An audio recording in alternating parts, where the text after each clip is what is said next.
Welcome to Babbling Rooks. My name is Congregate Mendel. And I'm Castle Wars 2 Kyle. And we're doing an episode today that's the question and answer format, and this is going to go up on what is going to be the 1 year anniversary of Rooks. What? 1 year ago today was the first episode of Babbling Rooks when we did Battle of Lits.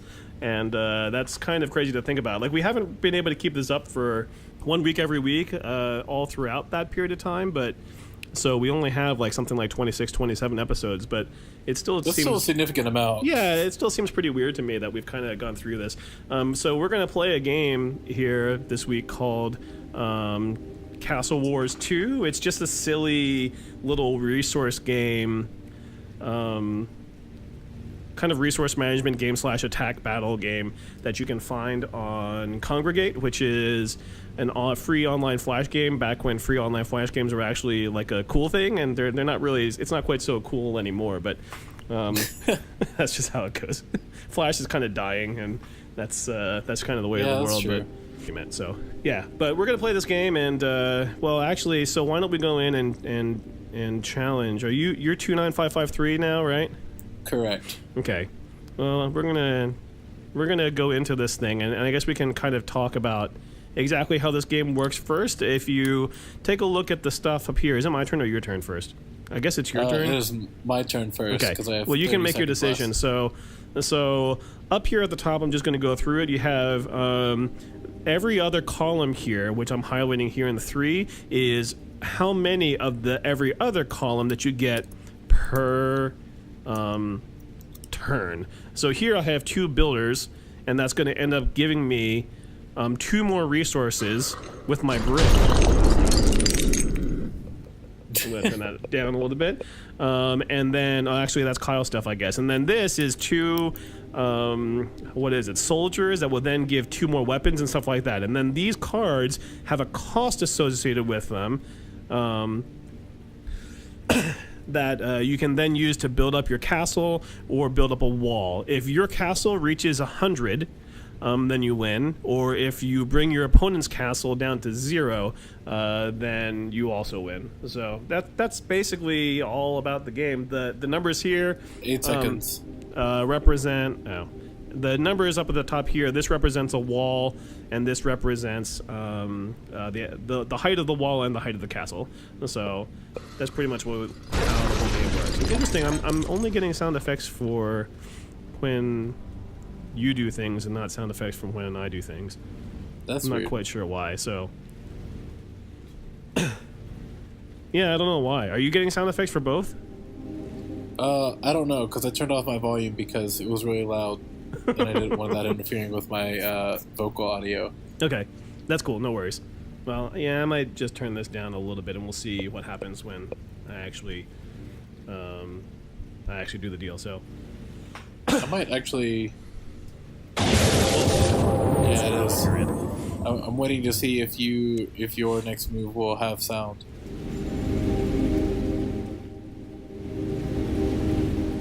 Yeah, it does. Okay. So maybe it's just my setting for stuff. That's interesting. That's weird. That's weird. Why would it have mine but not yours? Yeah, I don't know. Whatever. That's how it goes. So I think for this, I think that it would be more. I'm usually the one that asks the first question, and I feel like I should give you the opportunity to ask the first question. So why don't you ask a question, Kyle? That's fair. And we can start with your question today. My first collector question is, both of my collector questions are actually very superficial, but also just things that have been on my mind lately. Okay. So my first question is, what is your favorite flavor of king cake? I'm pretty fond of strawberry. Strawberry cream cheese or strawberry? No, just strawberry. Like when I posed the question of favorite king cake flavors on Facebook at one point, and I was actually I've never had a cream cheese king cake. What? And it seems like that's actually a pretty popular filling for people, like a favorite filling for people. So I think that the next king cake that I buy, which will be, I don't know, sometime next week or something like that. Maybe I think I might actually end up buying a cream cheese, maybe a strawberry cream cheese, or something of that sort of nature. That's cool, because that was my favorite. So, strawberry cream cheese? Yeah, strawberry cream cheese for sure is my favorite. I finally bought all the supplies that I needed to make my own king cake here, because one of my friends had... Oh, you know something else that's happening right now? What? It's not using my custom deck. I wonder why. I wonder if it's... I wonder if maybe for some reason... Well, no, because it's saved with my cache. So, because I took... in the custom deck that I used to kind of play the game and practice this game, I took out all the sabotage cards because I don't find a lot of value in sabotage, so... I couldn't figure out how to customize my deck, because I played through this and got through one of the... I guess trials or whatever they called it. You have to go back to the main menu and then say that you want to go, then go to Deck Builder, and then you can change your deck from there. Gotcha. So, anyway, sorry, keep going. Yeah, I finally managed to find all the supplies, and one of my friends had Haydel's recipe for their king cake, and so I kind of made my own version of that king cake based on that recipe, because I actually didn't... What is going on? Now I actually see my cards, but usually whenever it's your turn, I don't see my cards. Oh wait, it's my turn. It's my turn. That's why. I just cannot play literally any of them. Oh, okay, yeah. That makes sense. I was like, that's so weird. You can discard up to 3 cards at once, you know that? I did not know that. Yeah, you can discard up to 3 cards at once. Oh. Shoot. I would have gotten rid of the other sabotage in my hand. Because I do find sabotage slightly useful, but it is such a random chance thing that... It's random. Sabotage and Spy are probably like the Spy is my least favorite. It's so useless. Like, I don't care what you have. Yeah, right. This probably means I don't have like Curse or Dragon or any of those cards in my deck either, and that's too bad because. Dragon's a great card. Or Dragon's a great card. Curse is one of my favorite cards, but it's just hard to pull off. I'm gonna get rid of some of these.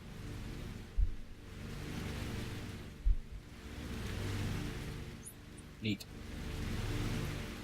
So you made your own. You made your own king cake deal or something? Yeah, I made my own king cake, except it was really difficult because I didn't have some of the ingredients. Like, there's no essence of lemon or lemon flavoring or anything like that around here. Oh. And then also I thought that I had like measuring spoons for less than I've got like a quarter cup and half cup and all that. But I didn't have measuring spoons for like half teaspoon, so I really had to kind of eyeball how much vanilla I was putting in there and salt and things like that. Gotcha. So that was unfortunate. But the first one that I put out actually was by far my favorite that I made. I've made 3 so far. 2 of them have been strawberry cream cheese, and one of them is like a blackberry cream cheese because we wanted to try it because that's all I had left. So. It's been fun. Do you have a flavor that you don't like? I don't know. I've never really encountered a flavor that I don't like. I will say that I don't prefer having king cakes that aren't filled at this point. Yeah, I agree with that. Unless it's from Randazzo's. Like, Randazzo's plain king cake is fantastic. Yeah, I agree with that. I understand that. It was really fun being able to share king cake with Charles and Spencer. He was down here at the time, and the staff out at the ranch, because they had literally never heard of king cake. Like I said, I'm going to make a king cake, and they were like, "What's a king cake?" Yeah, right. Well, I didn't know what a king cake was until I moved to New Orleans. So. Oh, I guess I lived close enough to New Orleans that I had a good general handling on what the king cake was. Whenever I was it's definitely a very New Orleans regional. It's a New Orleans regional kind of thing. I kind of doubt that I kind of doubt that a lot of the rest of the U.S. knows what king cake is unless they've visited or been to New Orleans or something like that, or seen it. Or seen it on like a cooking show or something like that. That makes sense. I guess I didn't think that Jacksonville was that far away from that kind of epicenter of king cakeness. Like, they might not ever like celebrate it, but I figured that they would at least kind of know, oh, that's a king cake. Yeah, I don't think that I would believe that. Hmm. I keep on, because I'm so used to like playing this on the computer. I'm used to taking a look at the stats up on the upper left hand side instead of the upper right hand side. Oh, So are you actually? your... Are you like the Red Castle? Yeah, I'm the Red Castle. That's interesting. I figured it would like show. I mean, I guess it would show the Red Castle still, but I figured it would show it on the left side of the screen for you. No, it doesn't, and it's confusing me because I was like, wait, I was really confused about my resources for a second. but now I get to do that. No.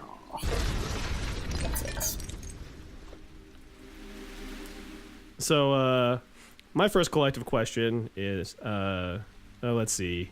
What do I want to do here? I guess I should go with this because it is the 1 year celebration. I was kind of wondering, what's your assessment of Rooks is now a year later, and if there's what do you particularly like about it, or what don't you like about it? If there's anything that you feel that should change.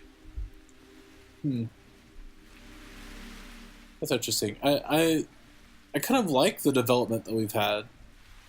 Like, we're not just strictly playing through games and doing questions, which I don't think was one of our intents whenever we started. Like, I like the fact that we did a Let's Play of Iv and Ob, and we've done a couple other Let's Plays. What else have we done? Monaco. Yeah, we did Monaco. And now we're doing a sausage roll. Yeah. Those are the only Let's Plays that we've really done that I've ended up publishing. So we did K-Tane at one point. Yeah, that's true. We did do that. You're right. Which I think we should do again. Because I want to... I've introduced a buddy of mine to K-Tane, and he loves it. Like, got really intense at it, and now we do all these really stupid mods. Like, I don't know. Have you tested out some of the mods that they've come out with? Yeah, I've tested some of the official mods, like the semaphore one and the colors one, and there's actually a name for that, and I can't think of the name of what that means when you're reading the word of a color, but the color itself could be different. The Stroop task. Yes, right. So I actually haven't played with either of those. I installed Semaphore, but didn't have the manual for it at the time that I tried using it, so I was like, well, we'll just disable it for now. You have to grab the manual for those in your Steam library. Right. So That's keep cool. on doing things I don't really want you to do exactly. I keep on surviving. No. That's not actually what I mean, but yeah, I'd be down with trying to play K-Tane again. I think that I'm pretty out of practice at this point of trying to do it one-on-one. Like, I just don't play it anymore. That I played it once for like a section leader party that we had for the TUMB, but I was in a very small role in that sense, where I was either the communicator, and it's always fun for me to be the... Oh, that's interesting. What'd you discard there? It's always interesting to me to be to try to communicate modules that I or other people haven't seen before. I really like that. That's and fair. Once you get to a particular point, that just doesn't happen anymore when everybody's really familiar with the modules, and it becomes less about the discovery of it as opposed to just trying to get really good at it, and that, which is fun too. Then you should try Simon Screams and Follow the Leader. Okay. Because I guarantee you those will fuck you up. They're freaking outrageous. I have to say that one of the modules that I really like is the one where, okay, so there's, I think, 6 switches that can be in an on or off state.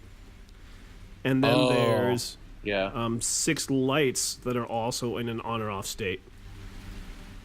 And you have to put the switches into the light state, but the manual has a list of positions that you're not allowed to be in ever in order to get there. Right. Like you have to follow a certain sequence into getting into that correct position. Yeah, kind of, and it's not quite a straightforward just following directions thing. It's just kind of it's one of those things that's a lot more about, okay, they have to actually figure out the right pathway to get there, and I think that's really fascinating. It's one of the, to me, one of the more interesting modules that exists. It's cool. So, but anyway, so what about is there anything that you would want to change about what we've been doing with Rooks these days? I mean, my only complaint isn't really a complaint. It's the fact that we don't do it weekly anymore. And I know a lot of that has to do with the fact that we just have a lot of crap going on. Yeah. But I do wish that sometimes we would have more of that ability to throw into this. Okay. I also feel like maybe we've lost our intentions with like, I know that when we started out doing Rooks, we had like certain goals that we wanted to accomplish, and I honestly, for the life of me, couldn't remember what our goals were. What do you mean? When you decided to start up Rooks, you wanted to, like you said, like have some goals for like speaking in front of the camera or certain things like that. I don't exactly remember what it was. And yeah, I couldn't remember what they were. Well, I think that our roles were a little bit different, or the goals that we had. You've got 4 seconds left. The goals that we had, that you and I have kind of for Rooks, might be a little bit different, and I think I've kind of accomplished what I've wanted out of it. Like a lot for me, like a lot of it really just had to do with finding an avenue, a kind of a fun avenue in which I could just express myself in a way that I used to do via blogging, but I just don't really do anymore because blogging takes up a little bit too much time. Like blogging is something that I still do occasionally, but it's not something that I do on a regular basis anymore. Like when LiveJournal was a really popular thing back in, I don't know how many years ago, 10 or more years ago now, I was hitting a point where I was writing on LiveJournal entries, like at least 2 or 3 entries a day, and so were a lot of people. I guess some people weren't quite as prolific, but there were a lot of people writing a lot of blog entries, and it was a very active kind of community, and I was involved in that community very, very much. And I have friends that I've discovered, and even relationships that I discovered through, like a romantic relationship that I discovered through LiveJournal that just came because the community was just so lively and like blah blah blah. And blogging in that sense, like MySpace and Facebook really killed that.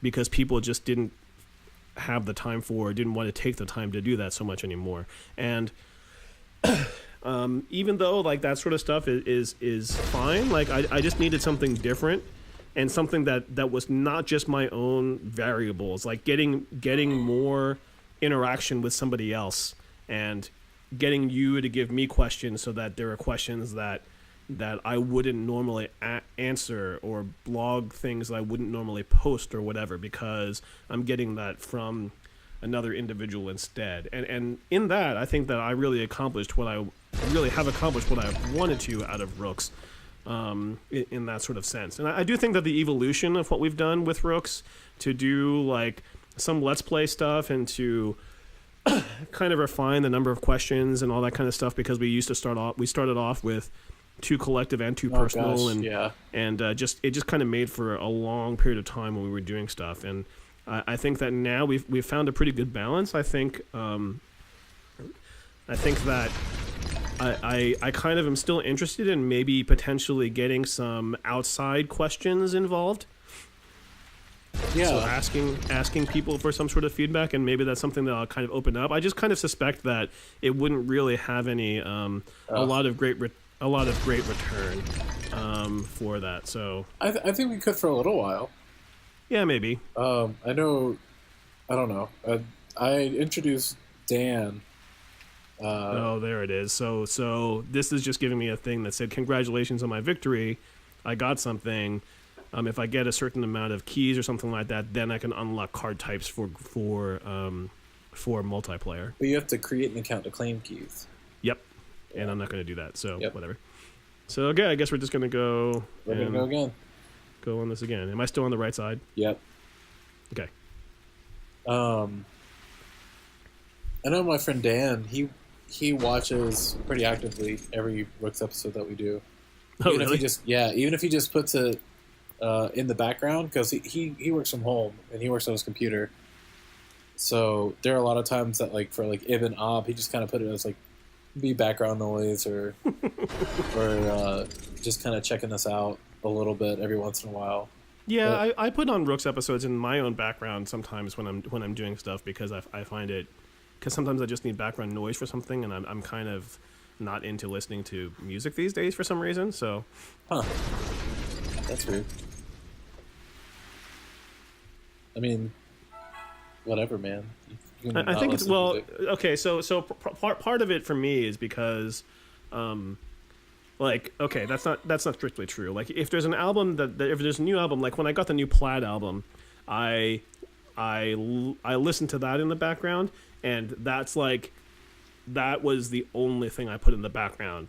Right. Like, for many months, I would just play the Digging Remedy on repeat over and over and over again. And so that ends up being the only thing that I actually listen to. And that has to do with, A, I just really like the album a lot, but B, if I'm working on something, then even if it's non-music related, if it's not something that's really that's familiar enough to me, then I'll tend to be too distracted by the music. And too focused on it. Well, it's not so much that I would focus on it, but it would take too much focus away from what I'm trying to do. Gotcha. So then, where is your avenue of discovering new music? I don't really have one. I don't really discover new music. Sometimes I'll go on to what's it called? Like the Warp Records. Hi, let me do a move, please. Thank you. I think my server's lagging a little bit. Sometimes I go onto the Warp Records YouTube channel because I've discovered a lot of cool artists through that. Being connected to the TUMB kind of helps with that, because for Mardi Gras I end up listening to a bunch of pop music to try to figure out what the Mardi Gras tune is going to be, or listening to people's suggestions on music through that. And so therefore that's pretty much the only reason why I know pop music. Like, I hate radio, so That's interesting. because I hate commercials, and I hate people that talk in between Talk the songs. show? Yeah, like any of that kind of stuff. Like it's just really distracting. And also I find that the radio will play, because when I used to listen to radio, a lot of the stuff that I used to listen to was alternative rock and classic rock. And after a while, like I don't really get anything new out of that anymore. And the music that I kind of lean towards is not music that would ever get played on the radio. Like, when's the last time that you heard any real electronica, like, on the radio, unless you are listening to, like, unless you tune in at, like, 11 p.m. on some local college radio station, right? Like, it's just not one of those kind of things that you hear ever.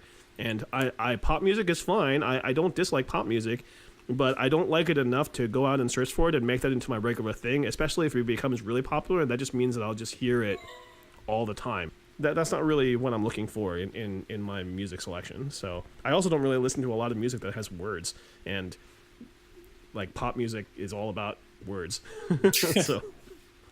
so yeah, I end up putting this stuff on in the background because I'm familiar enough with the material. Like it's just kind of I don't get too distracted by what we do with it. So Gotcha.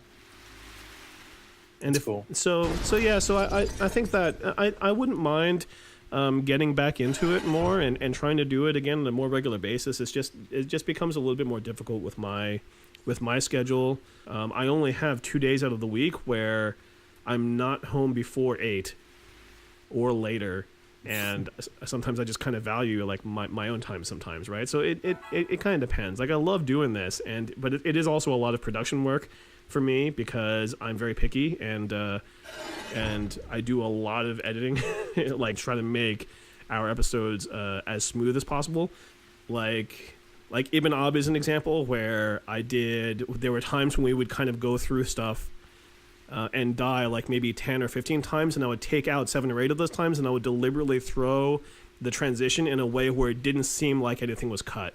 Right. And I would do also a lot of other things where if there was a talking point that was just kind of rambling on for too long, or if we had a lot of pauses, and if it was possible for me to try to find a way to cut out some of that. Cut out the audio, but if you cut out the audio, then that can also make it really weird if the video stuff. So then I would do some manipulating things where I would shift the audio and do cuts, but then kind of in certain times like speed up the. Why don't you invite me to a game? Well, you're still stuck on Don't Challenge. Yeah, I'm going to do that. So why don't you invite me to a game so that see if I go first then as a result of that. Yes, I do. Yeah. So, but then I would just speed up the video in an imperceptible way, or find a way to cut. If we were playing on Board Game Arena, like cut a bunch of non-mouse movement or something like that in lots of slices, so that then eventually I would have these checkpoints where the video and the audio would actually matter for syncing back up, and I would just try to lead everything to that point where audio and video like really sync back up. So if you look really closely, I think one of the first videos that I did that for was for Tokaido. If you go back and watch Tokaido, then you can kind of notice when, say, the speed of the cards being animated going towards you when you would get cards or coins are sometimes faster than other times. And the reason why is because I would speed up those clips of video because I cut out a bunch of audio. That's interesting. So it's a lot of, and that's kind of for me like the kind of sort of professional sort of post-production kind of stuff that I think is just sort of normal for kind of an amateur enthusiast for that kind of stuff like myself. But and I know that I only do kind of a hack job at with the resources that I have. But it's important to me because I hate when sloppy stuff is out there, and it still bothers me that half of the audio, like I know already that I'm going to end up distorting like a bunch of the stuff that I have here. Because the microphone's too loud, but I can't really see the level. So you should just let production go, man. But I can't do that. Yeah, you I'm can. not going to put. Not really. I can't put out something that's just. I can't put out something that's sloppy when it's gonna live on YouTube for that sort of consumption. Like it's I'm way too invested in making sure that I put out a good product. Like even though it's a niche product and we don't have a large audience, like the quality of what we're doing to me still matters enough to me, and that sort of level of detail is like not something that I'm really good at half-assing. Sure. So. Well, all right. It's been a while. My first, or my personal question for you is. What is your favorite memory of Mallory? Favorite memory of Mallory? It's hard to say because my memory is just not that great.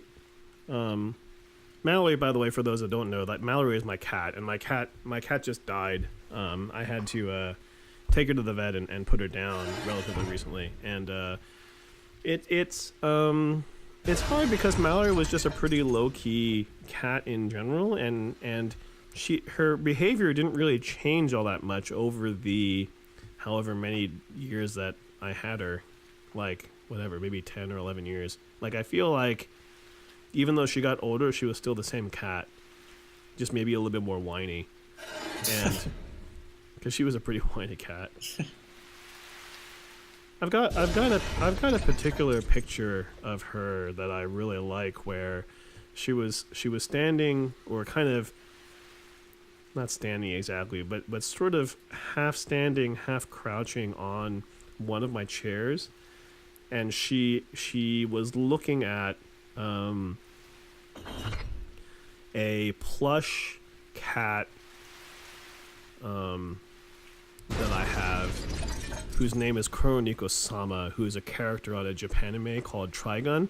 It's this weird cat that doesn't really do anything in any of the in the actual anime. It just has a cameo somewhere in every single episode, and every now and again it's meaningful and it has interactions with other people, but usually it's not. It's just like suddenly in the middle of an explosion or something like that, you just see Kuroniko-sama like explode out too or something like this, random whatever. And I have a plushie of Kuroniko-sama that I've had in various places around my apartment, and I caught this one picture where Kuroniko-sama was essentially, and Mallory were essentially having a stare down contest, and it's a pretty great picture. That's cool. Oh no! That was close though. You almost got me down. I know. What really sucks is I had my lightning that I played when you had 22 left, but I forgot you had magic defense on. Right. And so, I was so angry at myself when I played it because I was like, yes. This is how I beat Mendel, and had I just paid a little bit more attention, I would have wasted one of my weak attacks. Yeah, absolutely. First. Yeah. Are you disconnected from the server? Am I? There you are. Oh no, okay, you were just not in the room, so you were probably still in the game. I was, yeah. Oh no, I'm on the other side again. Oh, crap. Well, the nice thing about Mallory was that she was very much a people person, and she always wanted to be near me. And even though I was sometimes really persistent with just at times when I didn't want her around me because I was busy working or because she was always up in my business, like it was she usually got the hint, like after a couple of times of me just kind of saying no, not now, and would then just sometimes find a way to kind of creep up and just be close to me, but not be completely up in my face, like on my computer or something like that. So Right. The other thing that she had was back when I used to feed her wet food in the morning, she would be really whiny about it, but only when I woke up. And she would figure out, I think, if I was awake based on whether I was snoring or not. And so she would do this thing in the morning where she would start meowing at me if she thought I was awake. And sometimes when I wake up slowly, like I just kind of half wake up. And so I stop snoring. I'm just kind of sort of there, but I'm not really quite ready to wake up just yet. And so when she would notice that, then I would start to get the meow treatment and say, come feed me, come feed me. And if I wanted her to go away, all I had to do was pretend I was asleep by snoring, by fake snoring. And if I did that, then she would stop meowing at me and get off the bed and leave me alone until she perceived that I was maybe awake again. That's great. And that was nice. That I could figure that out, and that she would be, I guess, courteous enough in the morning to do that. So that's awesome. Yeah, she was a good cat. I still haven't picked up her ashes. I'm probably going to do that tomorrow because they were available like on Thursday, but I kept on forgetting about it. So, do you know what you're going to do with her ashes? No, not yet. We'll see. I'm on the right side. Okay.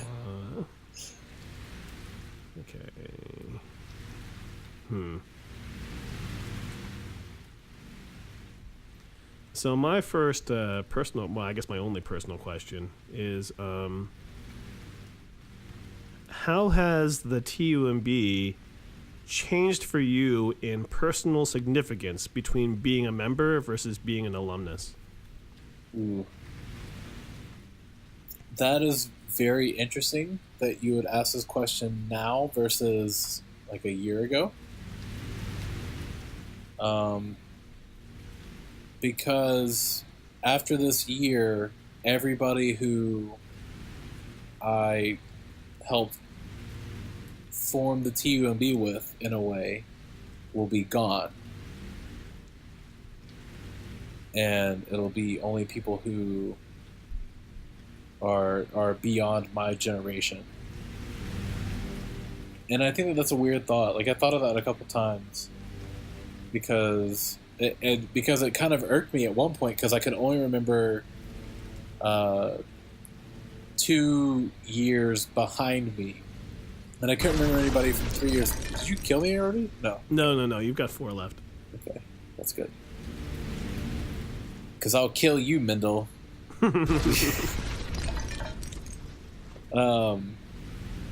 It killed me at one point because I kept trying to think. I'm not going to challenge you because I want to stay on the left side. What? Lame. Fine. No, fine. Take that. Can that challenge player make sure you're... Oh. Fine, Mendel. We'll keep switching back and forth and confusing ourselves. I really struggled for a long time trying to think of who the third was, and I realized that the only person that was still in band or band-related things of that year was Shapansky. So I just really kind of racked my brain because I didn't feel like not necessarily that I didn't have as much impact, but I felt like I was missing a generation of people, and then I felt like a really shitty person because I was missing a generation of people. But so now I guess my thoughts of the TUMB are kind of shifting. I think that the TUMB is still a really important organization to Lane and to me and my personal development and who I became through my time at Tulane. But I do feel slightly more removed now because I no longer have that generational effect. Like, these are all like my grandchildren in the drumline now, as opposed to my children. And that's good. It's great in a lot of ways because I just saw that Ted posted, I think yesterday, that he is going to be marching bass 3 for the Cavs. Yep. And I never really thought that we would reach a point as an organization that we would have so many people who are core heady in that way. And I kind of appreciate that, but then I also kind of don't appreciate it. I don't know. It's hard to describe. Like, I appreciate what the TUMB was during my time there, and the fact that there weren't as many people there that were so core heady, and that altered who I was in a way, because that changed up what I ended up doing over my summers. Like, if I had somebody else who's kind of a core head and that was also in the drumline, and we kept kind of pushing each other to be that type of person, I don't know that I would have been here. I don't know that I would be here full time. I'm also slightly moved because you are no longer the percussion instructor. And that certainly changed a lot about how I felt about the TUMB. Because I love Andrew. He's not you, though. And I think that the drumline with you in charge and with Mark as the assistant band director was almost like a different entity than it is now. It's still a different entity. What do you mean? Like, the drumline to me is still something that's still separate from the rest of the band. That's fair. No, I agree with that. Different entity meaning different then from now, not just specifically different from the rest of the band. I just think so the I don't know, the entity of the drumline with a bunch of random characters like Jansen and Jack, Mm-hmm. and we had Christina Bourne in there for a semester, I think, or two. Like, just, it has a different feel now. Like, you have a lot of people who, yes, are very different and have very different personalities, and that's something that is still super appreciative about the TUMB, because we're all a bunch of weirdos and have different personalities. I think I've been looking at the wrong side again. I'm like, why is this not working right? You're the one with the higher wall. Right, but you're the one with the larger castle, which is what I thought I was getting at, but apparently I was not. Good gracious. Alright. I knew something wasn't making sense. So yeah, I think the drum line is still, I mean, the band is still a bunch of weirdos, but that's awesome. But maybe not as weird. Like, we just had such a weird dynamic over the course of the 4 years that I was there, and I loved every bit of it. And I don't know, it's hard to describe. Okay.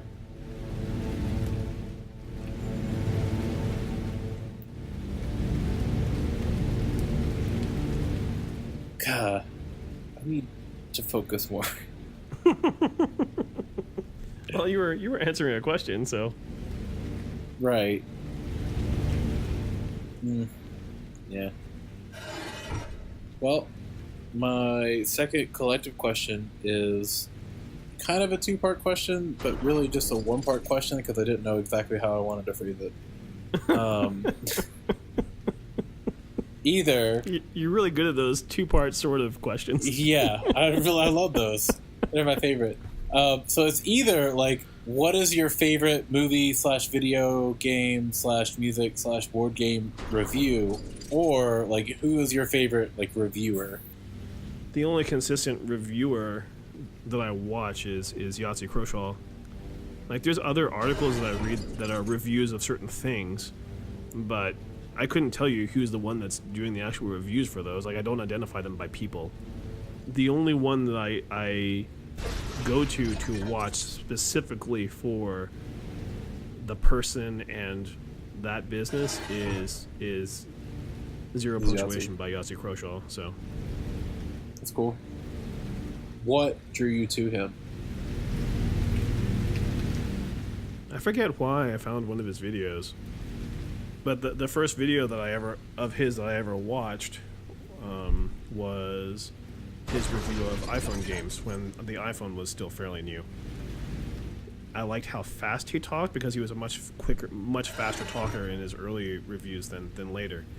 I liked how the kind of cynicism and the kind of snarkiness that he had to his approach to his reviews, and his style is very smart, very well thought out and well done. So it's a little bit weird too, because a lot of the games that he's reviewed are not games that I actually know, because I don't play a lot of video games that he would review. But like on consoles and stuff. Yeah, like I have a PS4, but a lot of video games these days from the AAA realm are all like first-person shooters, and I can't really play first-person shooters because they make me nauseous. So that's less true than it used to be, sort of, but it's still true enough that I just don't go out of my way to play them. So, but sometimes he'll go on Steam, a Steam kick, and he'll review things like he reviewed Limbo, he reviewed Braid and The Witness. His review of iPhone games was pretty fantastic. It was primarily about Cut the Rope and Fruit Ninja and Angry Birds, which at the time, like, because the iPhone was so new, was like. And those are pretty early examples of just these huge successes and the development of the mobile game platform in a lot of ways. And he thought at the time that it was really fascinating because what did he say? Like, he said something about how he thought that if Angry Birds was always number one on the top grossing charts, that you would see a lot of clones that would follow it after, like just rabid marsupials. Like, he just used like these really funny animal like things to describe Angry Birds, but in different ways, like a thesaurus. And I thought it was really funny, but I thought it was also just really something that he was giving credit for the fact that it seemed like mobile games were doing something that was a lot more diverse than what you would see out of any console. So I just kind of stuck with it, and I went back and watched some of his other stuff, and yeah, it was all pretty great. So, but if you ask me about any other reviews, like, I couldn't identify a reviewer. That's fair. How about you?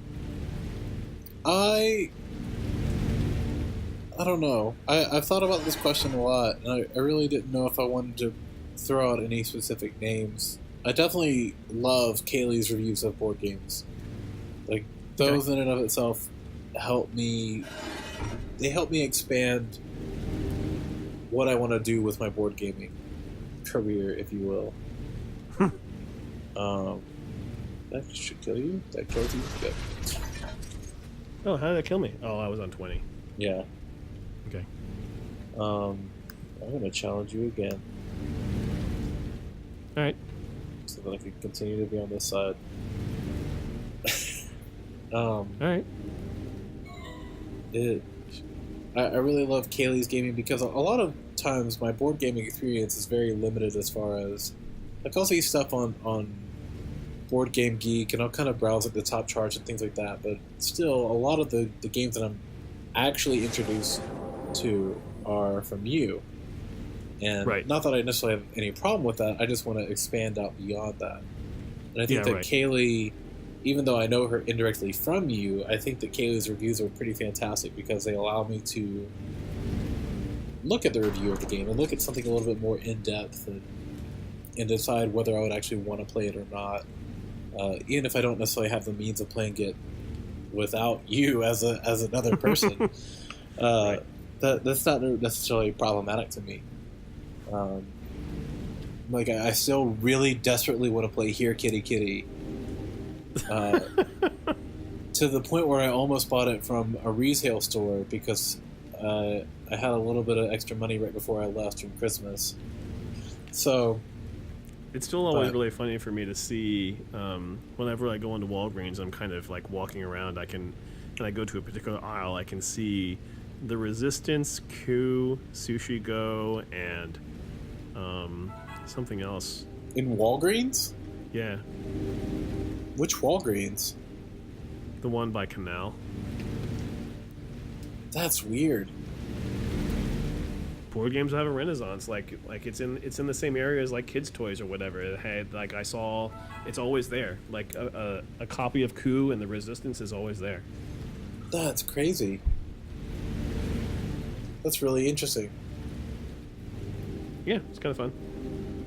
It is interesting, I will say, because I have kind of started looking through the board game sections in stores like Walmart, places like that, and it's really neat to see how they kind change. The shift. Yeah. Like, if you walked through it like 5 years ago, you would have just seen all your classic board games like Monopoly and Life and things like that. And now you don't. Now you see a lot of different crap. Yeah, right. And I don't know, it's very neat. Board game renaissance, man. Yeah. But yeah, I really appreciate getting to not necessarily experience firsthand games that Kaylee reviews, but being able to understand what I want out of a game. Like, even today, somebody asked Kaylee, I guess she reposted the games that she was excited for the next year, and somebody commented about the game Scythe, and I had seen that it was in kind of the top charts of Board Game Geek, but I didn't really know what it was about or anything like that. I didn't really care enough to look into it, but she made a remark that she had never played it, but Danny had, and he didn't really find it super favorable, but he'll explain why. And so I made sure to comment on that. We talked about this today. We talked about the fact that you replied to her thing about that and forced Danny to then explain it. Because Danny's never on Facebook and kind of refuses to be on Facebook for like hardly anything. And so I forced him to do that. Yeah, so Kaylee then kept on badgering Danny to respond to your thing about that, and that's the reason why he responded. That's awesome. That's so cool. I feel kind of bad, but that's still great. I have so much sway and power, but not really. That's funny. That's really cool. That's neat to know. Yeah, because of that, I actually really do want to test out Scythe, even though I'm not a huge fan of luck-based games. Right. I still want to give it a shot now because of because of Danny's review of it.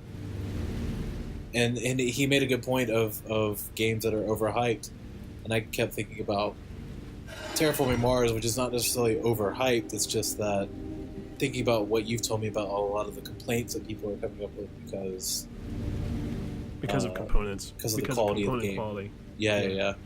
Component quality has been a big complaint about it. So yeah, I'll say Kaylee, and then I'll also say, just to give a different type of genre from games. Have you ever seen Mr. Plinkett's reviews of the Star Wars prequels? No. You should check it out because it's really hilarious, but also really informative. Like I could tell why I didn't really care for some of the prequels and some of the parts of the prequels, but he definitely highlights certain aspects that I don't think I would have recognized on my own. Like, name a character in one of the prequels who is the main character. And you can't identify that. And he even went so far as to, in one of his reviews, he got a bunch of his friends, and he would give them a character and tell them to describe that character to somebody who had never seen the movies, without giving their name, their occupation, or their physical appearance. And he did it for characters in the prequels in episode 1, and he did it for characters in episode 4. And you'd get people like Qui-Gon Jinn. It's like, describe him. There's nothing really remarkable about him as a character. There was no good character development. And then they're like, Han Solo, and every one of them said, like, he's a bad boy, he's kind of a scoundrel kind of feel, but you know that he's good, and stuff like that. And it was just very fascinating to see your review identify in such a humorous way something that's a really important aspect about film. And for the people that know me, watching movies is not necessarily one of my favorite hobbies anyway. I typically would prefer to watch television shows and series. Yeah, I'm the same way. Because character development. Because character development, exactly. And I think that was something, whenever I watched his reviews of The Phantom Menace and about what it means to actually develop characters and have a main character and actually feel certain elements of the plot happening because of that character development, it is pretty fascinating. So I saw one, or somebody was telling me, I don't think I saw it, but somebody was telling me about one particular review, or no, recommended order of watching the Star Wars movies. And they said, it seemed like the general consensus about it was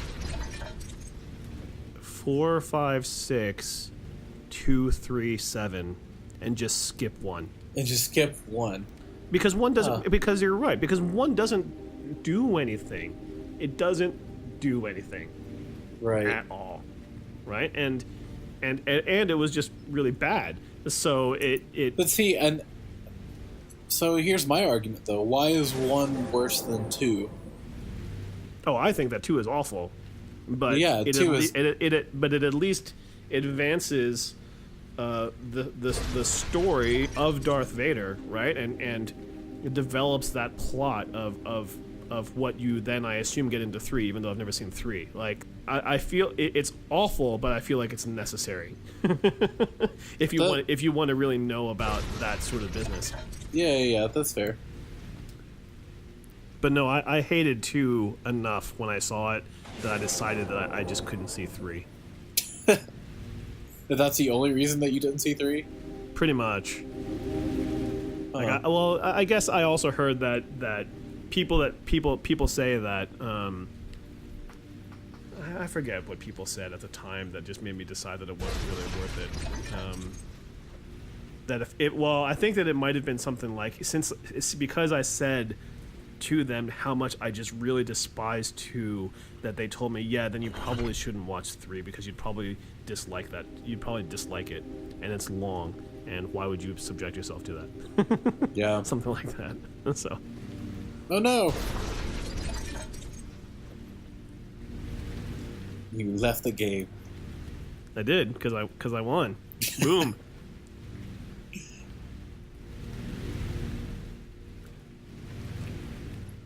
My last collective question is, when you're ordering something at a restaurant, how often do you order the same thing? Oh gosh. Versus order something new, and what promotes one versus the other?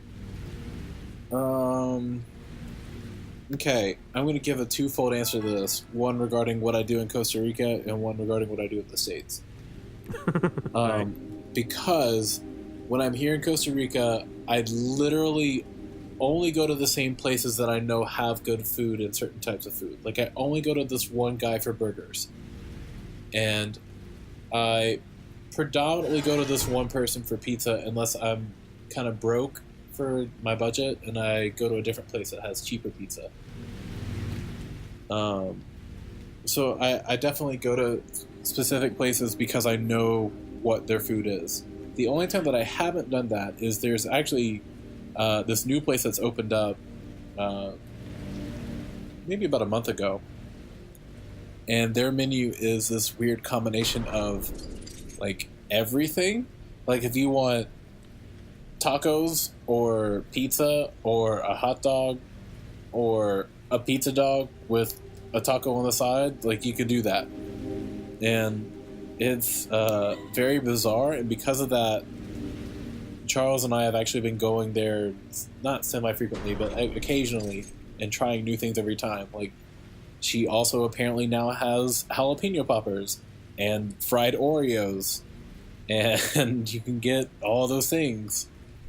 And so we're just kind of trying around. Like, I got a chimichanga last time I was there, and it was really good. And like, all the food that she makes is really solid. We're just very baffled by her menu selection.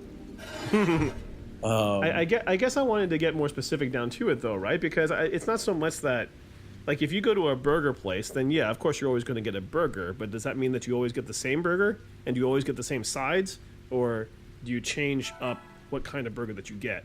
Oh. So again, for Costa Rica, no. Like, if I go to the Gordo to get my burger, I always get a burger with ham and cheese and fries on the side. And he actually knows me pretty well at this point to know, like, I don't want tomatoes, and I do want mustard. And so he'll hook me up, and I don't really vary from that for him. As far as places in the States, I'll branch out a little bit on things. But quite honestly, I'm such a social eater. Like, I don't go to restaurants without other people being there, and I might sometimes make a decision to get something different at a restaurant because one of my friends got that dish or something similar to it the last time that I was there. Okay. So take places like Little Tokyo. There are a lot of things that I'll get from Little Tokyo that are pretty... I would say about half of the time at Little Tokyo, I get a half tonkatsu bowl with the Uptown roll, because that's just such a good special for their price. Right. Wait, no, I'm the one over there. The worst. Well, I got a Great Wall now.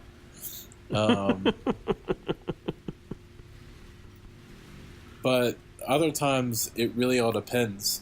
Especially because I'll get a bunch of little plates that I've had before if there's a new person that's been there. Or, I'm sorry, if there's a new person that hasn't been there, like, I really want to introduce a lot of the little plates that I like. Like, Carell also loves the takoyaki. And that's something that's really neat to me because I didn't think anybody else would. So things like that. So when we went on a double date while I was back home with some of her friends, I made sure to get like the takoyaki and the shrimp mermaid and things like that. Things are kind of my go-tos for introducing new people stuff, but it's still not technically what I would get if I were by myself or if it was just me and Garel, if that makes sense. Yeah, sure. So is that still my usual then at that point, or is that? I mean, it's not necessarily something new. I do occasionally get something new. Like takoyaki was something that I discovered out on a whim because I saw it and I was like, I don't know what this is, but I want it. I think I was there for that. Actually. You were there for that, and you actually looked up what it was, but didn't tell me what it was. And then Yes. I ate it and tried to determine what it was. Takoyaki, for those of you who don't know, are fried rice balls with an octopus piece in the middle, and they're delicious. Especially because little Tokyo puts these neat sauces on top. Yeah, the little Tokyo sauces are pretty great. Yeah, I still need to figure out what that shrimp mermaid is. So yeah, it's I think more so I'm interested in trying new places rather than new foods at the places that I know. And when I try new places, if I go back there multiple times, within like the first 2 or 3 times, I'll try 2 or 3 different things. But by that point afterwards, I kind of already know what I want. Okay. What about you? For me, it kind of depends on the style of food, and it also depends on the frequency of which I go to a restaurant. If The frequency that you go to any restaurant, or generally that any restaurant? restaurant, yes. Okay. Well, I mean that restaurant meaning, if I went to Coop's more frequently, I would then get different things. Oh, that's fair. Even Yeah, so, yeah. now that I know more about some of the other good stuff on their menu, then I don't always get the same thing there. Like, because Coop's has enough really good stuff on their menu in appetizers and main dishes that I could be happy with with multiple options, right? But That's fair. But for me, a place like Coop's, like I eat there so infrequently, especially now that I'm gone. Like I have to see, but I go. like Otherwise, the it's other just stuff like- that's there enough that me not getting the chicken chop, even if it is occasionally, it is not that big of a deal to me. But that's different from a place like actually I'm trying to think of an example of which that's not true. Like it's rare that I'll go to a pho place and not get pho. But if I have gone to a pho places frequently over a period of days, then or like 2 or 3 times over 2 weeks, then depending on the weather, depending on my mood, I might decide to get something else instead. Right. But sometimes too, it's like, particularly with Bachi, when Andrew and I go to Bachi, I almost always get the pho, and he pretty much always gets the spicy lemongrass shrimp vermicelli. But where we vary what we get is in the appetizer. It's rare that we'll get the same appetizer twice. Huh. That's not exactly conscious. It's just that we like enough of the appetizers, and I do like a lot of their other dishes. It's just I just really love pho, so that ends up being my default for any pho restaurant. It's one of the reasons I would go to a Vietnamese restaurant in the first place, is to get pho. My preference is like, I'm not going to go to, well, this isn't true anymore, but before I wouldn't have gone to Felipe's and not gotten a burrito, because I primarily saw that as a burrito place. And that's not true anymore, but it used to be. And to me, pho places are kind of the same. It's like, sure, there's other really great main dishes on the menu, but I'm gonna go there for pho in the same way that I would go to a steakhouse to get a steak. Yeah. So I guess my question then is as an addendum. So like you just mentioned Felipe's, like now you don't just get burrito. Like, has there been a place that you used to get something pretty exclusively, and then something changed your mind, and now you go to something else pretty exclusively? I don't say that I shift from one exclusive thing to another exclusive thing. Like for me, the exclusivity of which I get something at a restaurant usually comes from lack of knowledge. Because I like a thing well enough that and I would go there. It's such a good staple that, and I don't know enough about the other stuff on the menu that I would just say, okay, well, I'm just gonna get what I'm just gonna get what I know is really great here. Maybe vary from one burrito type to another burrito type in terms of the meat or the fillings if we're talking about Felipe's or whatever. But otherwise, stick with that just because I don't know what else is there that I might like. And then, when I discover something else that I like, then it doesn't end up being a replacement. It's just like, oh, I didn't realize that this was good here too, but now I know that this is good here, so now I have more options. Yeah, that's fair. That's typically my mentality when I think about that. Gotcha. That's cool. Are there times that you very deliberately try to branch out? Yeah, sure. Absolutely. But is that only for new restaurants, or like at what frequency do you intentionally branch out? I'm not sure if it's something that I deliberately think about. I think that sometimes I'm just in the mood for something different. Okay. And that does have to sometimes do with frequency. Like I started to get really sick of Felipe's burritos, and so I decided, well, I want something else on the menu, and that used to be nachos, but then nachos is just a lot of freaking food, and I didn't necessarily want that much, and then so I was just like, oh, let me see what the taco salad is all about, and then I discovered how much I really like the taco salad at Felipe's, especially because they offer like this chipotle mayo that makes it really spicy and fantastic if you kind of pour it on like at the end, and like that sort of thing, right? So it just really depends. Like I don't do different just for different's sake.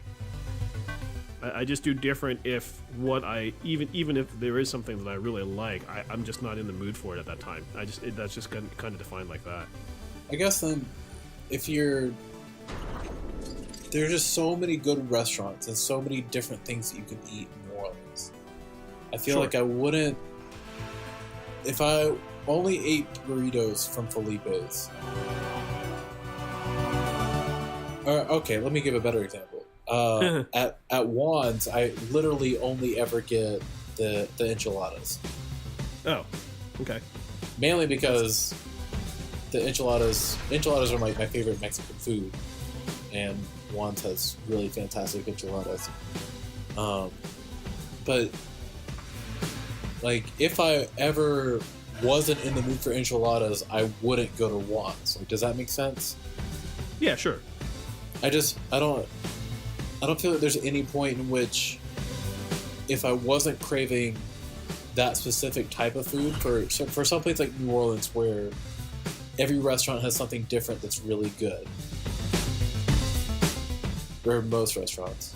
Every restaurant that I attend and frequent in New Orleans is really good for one, if not more things. And if I'm not in the mood for any of those things, then I think of a different restaurant. Huh, that's interesting, because at Juan's, there's actually quite a few things on their menu that I really like. You get the pork tacos, don't you? Yeah, the pork and slaw tacos are fantastic. Yeah, and that's the thing. Like, if I wanted to get tacos in New Orleans, I would go to Rum House. But I think of those as being a different kind of taco. Right? Like yes, if let me put it this way: if I want to get Rum House tacos, I go to Rum House. If I want to get tacos, that are especially within walking distance of where I live. Okay, right? That's fair. That's part of it too. It's like, I don't know. I guess maybe I don't always choose a food before I choose a restaurant. Right, and that's an interesting mentality, because I think that I would choose a food, then choose a restaurant. Or if somebody chose a restaurant for me, I would know what I was getting. Unless it was a restaurant that I'd never been to before. Oh, that's interesting, because sometimes I do choose a food over a restaurant. But other times I choose a restaurant, and I have no idea when I'm going to get until I actually get there. Even if I'm very familiar with their menu. I guess that would only happen to me if it was a restaurant that I eat at frequently enough, or that I know has enough good shit on it that I would eat there frequently enough. Like Little Tokyo. Like I would be pretty content going to Little Tokyo and getting pretty much anything on their menu because their food is so solid. And so, like, say I went out on a date with Carell one night to Little Tokyo, and then you and me and Brendan were hanging out, and Brendan decided that he wanted to go to Little Tokyo, and then somebody else decided that they wanted to go to Little Tokyo, like all in the same week or two.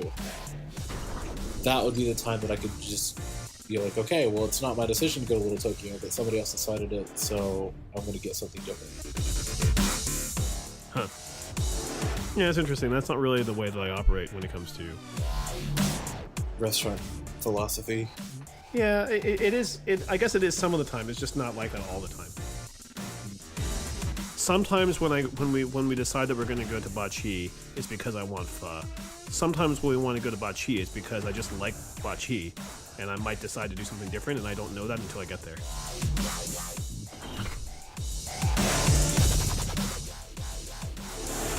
I just think that, yeah. My production is just not that great in this game. No, it's not. I'm sad by this game. It's just a lot of bad. Yeah, I guess again, there's just so many different places that I know I can choose from in New Orleans. When I was in Dothan, it was a lot different. Like in Dothan, you got like maybe 3 really good places, and you figure out everything on those menus because they're really great. But New Orleans, like, there's just such a diverse food community. Yeah, right.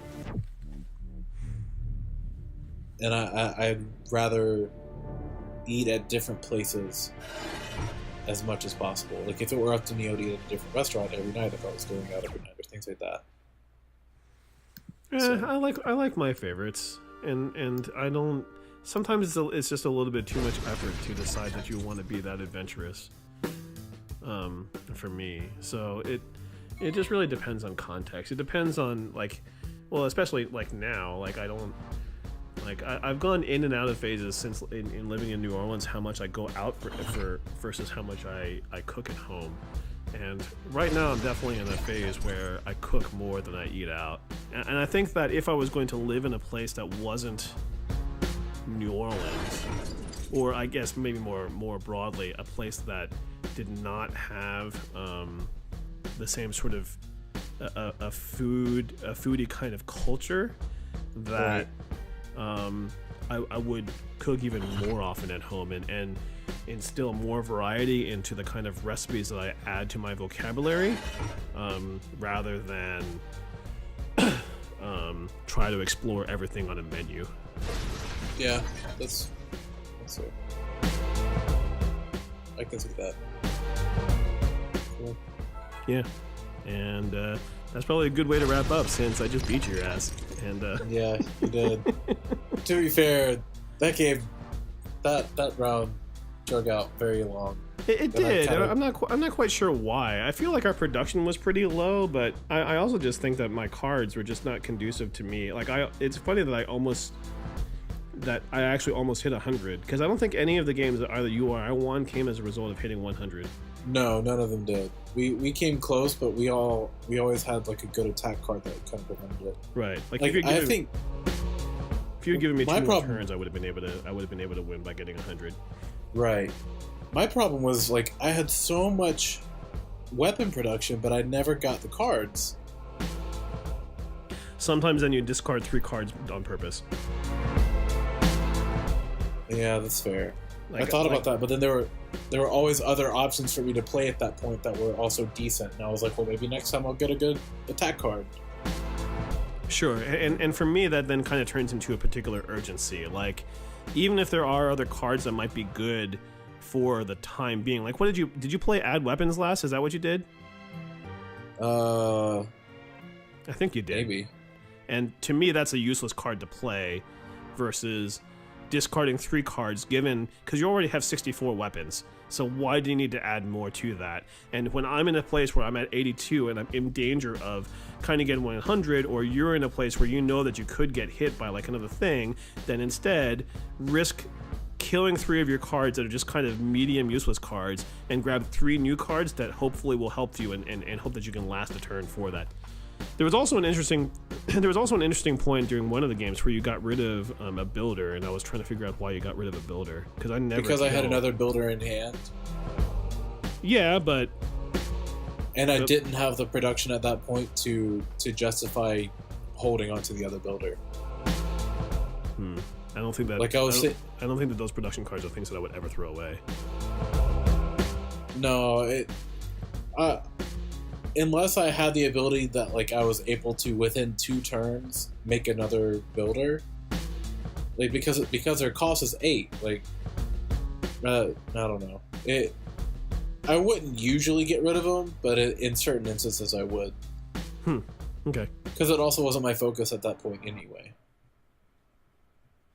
Yeah, I guess, but it could be at some point in the future.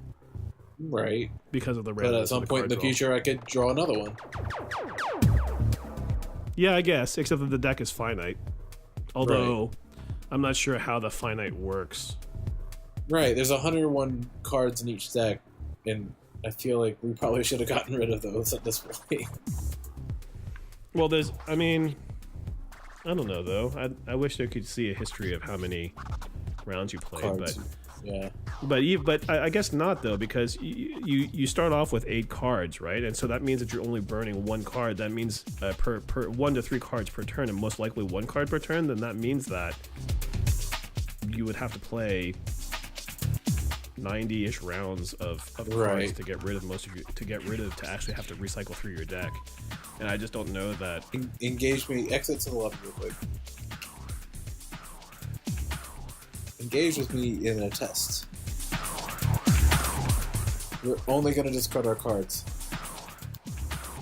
It's going to take way too long. No, it's not. Nendo.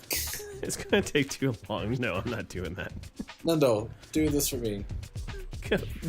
Like 3 cards per.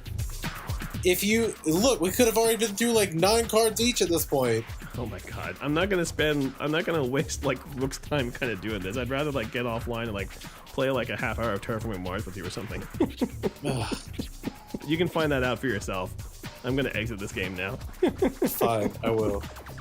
Yeah, thanks for coming with us on this journey of our 1-year Babbling Rooks anniversary. We are going to go back and do another sausage roll episode at some point in the near future, hopefully. I guess next week we could do it. I think it's the week after that I start getting stupid busy, so next week is probably a good time to do it. And then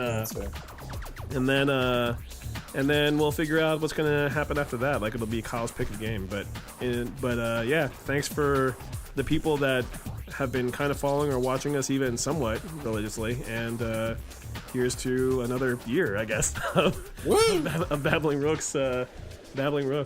So thanks for watching, and have a good time period until the next video.